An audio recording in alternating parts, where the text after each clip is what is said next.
There's something unsettling about Endeavor finally becoming number one. For years he chased that title, obsessed over it, sacrificed for it, structured his entire life around it, and then one day he got it. He stood at the top, and instead of triumph, there was silence, because the thing he built his identity on didn't fix what was broken inside him. That's the part ambitious men don't talk about. Sometimes the thing you're chasing is the thing that's hollowing you out. He wasn't drifting. He wasn't distracted. He was focused, disciplined, relentless. He trained harder than everyone, pushed further than everyone, built a reputation on sheer willpower. But his ambition wasn't neutral. It wasn't rooted in service. It was rooted in comparison. All Might stood above him, and instead of asking, "How can I protect people better?" he asked, "How can I surpass him?" That shift is subtle, but it changes everything. Ambition driven by purpose builds. Ambition driven by ego consumes. And so he built his family around his obsession. Not around love, not around nurture, but around outcome. He tried to engineer greatness, and in doing so, he fractured his home.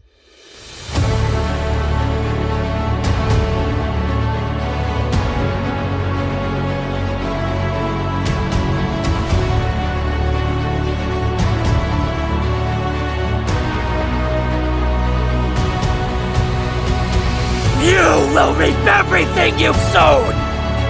Come and dance with me in hell, won't you?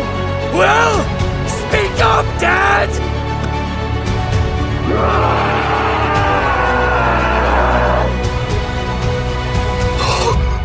Hey, Dad! Most ambitious men don't think they're destructive. You wake up early, you grind, that's not evil. But here's the uncomfortable question. If you stripped away your achievements, would you still respect yourself? Because sometimes ambition isn't about impact.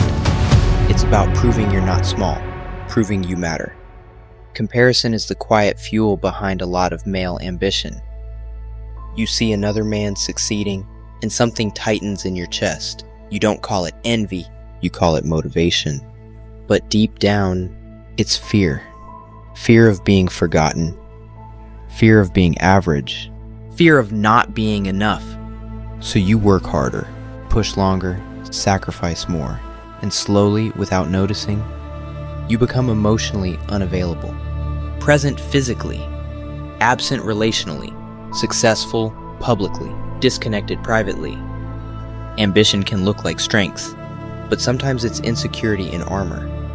Ambition gives you structure. It gives you clarity. It gives you a scoreboard. And scoreboards are comforting. You know where you stand, you know if you're winning. But identity built on scoreboards is fragile, because there's always someone ahead of you. Endeavor didn't rest when he improved. He only saw the gap. That's what comparison does. It blinds you to gratitude. It replaces calling with competition, and competition is never satisfied. It always demands more.